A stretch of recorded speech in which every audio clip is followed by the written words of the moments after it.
அடுத்து தமிழ் சினிமாவில் Simbu versus SK versus Dhanush இவங்க 3 பேரில் யார் நம்பர் 1 ஆக போகிறாங்க அப்படின்றத பார்க்கலாம். Welcome to stamps media channel. நம்ம ஒவ்வொரு நாளும் சினிமா அப்டேட் வீடியோஸ் பார்த்துட்ருக்கோம். இன்றைக்கி இந்த அப்டேட் பற்றி பார்க்கலாம். பெரும்பாலான மக்கள் பார்த்திங்கன்னா இதை பற்றி தான் பேசிகிட்டு இருக்காங்க. அதாவது தமிழ் சினிமாவில் பார்த்திங்கன்னா இப்போது நம்பர் 1 இடத்துல இருக்கிறது பார்த்திங்கன்னா விஜய் தான். அவர் இப்போது பொலிட்டிக்ஸ் போனதுனால இப்போ அடுத்து தமிழ் சினிமாவில் யார் நம்பர் 1 ஆக போகிறாங்க அப்படின்ற கேள்விக்குறி இருந்துகிட்டே இருக்குது. அப்போ அஜித் அப்படின்னு நீங்கள் கேட்பீங்க.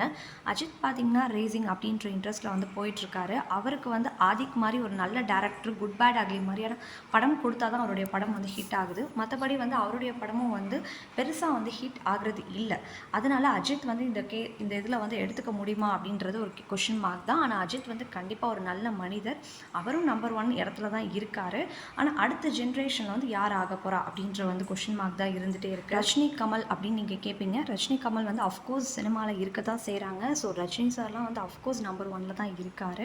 ஆனாலும் இப்போ பார்த்திங்கன்னா அடுத்த ஜென்ரேஷன் அப்படின்றது தான் பார்க்க முடியும். ஸோ அதில் இவங்க 3 பேர் தான் நம்பர் 1 ரேஸில் ஓடிட்டுருக்காங்க ரொம்பவே வேகமாக.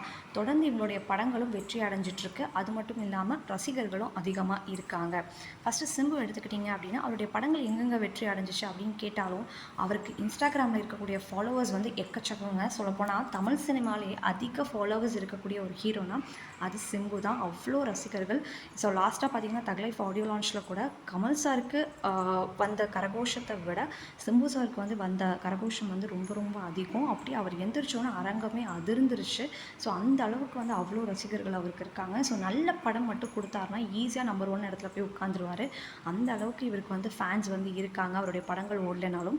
இன்னொரு சைட் பார்த்திங்கன்னா தனுஷ், இவருக்கு 2 பக்கமும் இருக்குது. ரசிகர்களும் செமையாக இருக்காங்க. இன்னொரு சைட் பார்த்திங்கன்னா படங்களும் இவர் ரொம்ப தேர்வு செஞ்சு பண்ணிகிட்ருக்காரு. சொல்லப்போனால் முக்கியமான தமிழ் டேரக்டர்ஸ் எல்லாரோடைய படத்துலையுமே இவர் நடிக்க போகிறாரு.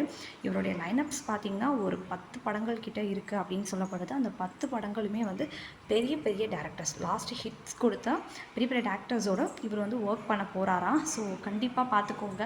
இவருடைய ஒரு படம் நடித்தாலே அப்படி ஓடும். லாஸ்ட்லாம் பார்த்திங்கன்னா இவரே எடுத்து நடித்த படம் ராயன்லாம் எப்படிப்பட்ட ஹிட்னு நான் சொல்லவே தேவை கிடையாது. அந்தளவுக்கு ஹிட் கொடுத்தாங்க. இன்னொரு சைட் பார்த்திங்கன்னா சிவகார்த்திகேயன், இவருக்கும் ரசிகர்கள் அப்படின்றது பெருசாக தனுஷ் சிம்பு அளவுக்கு இல்லைனாலும் இவருடைய படங்கள் தொடர்ந்து அந்த 100 கோடி அப்படின்றது, அதாவது பெரிய பெரிய ஹீரோஸோடைய கனவே பார்த்திங்கன்னா இந்த 100 கோடி அடிக்கணுன்றது தான். அந்த விஷயத்த ஈஸியாக பண்ணிகிட்ருக்காரு சிவகார்த்திகேயன். சொல்லப்போனால் இவர் இப்போ செல்லமாக எல்லாருமே எப்படி கூப்பிட்றாங்கன்னா எஸ்கேன்னு கூப்பிட்றாங்க. ஒரு பெரிய ஹீரோவாக வளர்ந்தால் தான் அவருக்கு ஷார்ட் நேம்ஸ்லாம் கொடுப்பாங்க.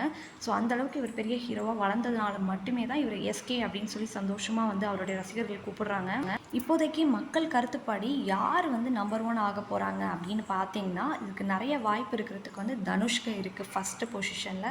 ஏன்னா இவருக்கு தொடர்ந்து நிறைய படங்கள் பெரிய பெரிய டேரக்டர்ஸோடு இருக்கிறதுனால இவருக்கு டெஃபினட்டாக அந்த ஃபர்ஸ்ட் பிளேஸ் அடையலாம். ஏன்னா ரஜினி சார் மாதிரிலாம் இப்போ மேடையில் பேச ஆரம்பிச்சிட்டாரு. ஸோ கண்டிப்பாக அது அடையிறதுக்கும். அண்ட் செகண்ட் பிளேஸில் பார்த்தீங்கன்னா சிவகார்த்திகேயனுக்கு இருக்குது. தொடர்ந்து அவருடைய 100 கோடி கொடுத்துட்ருக்கிறதுனால.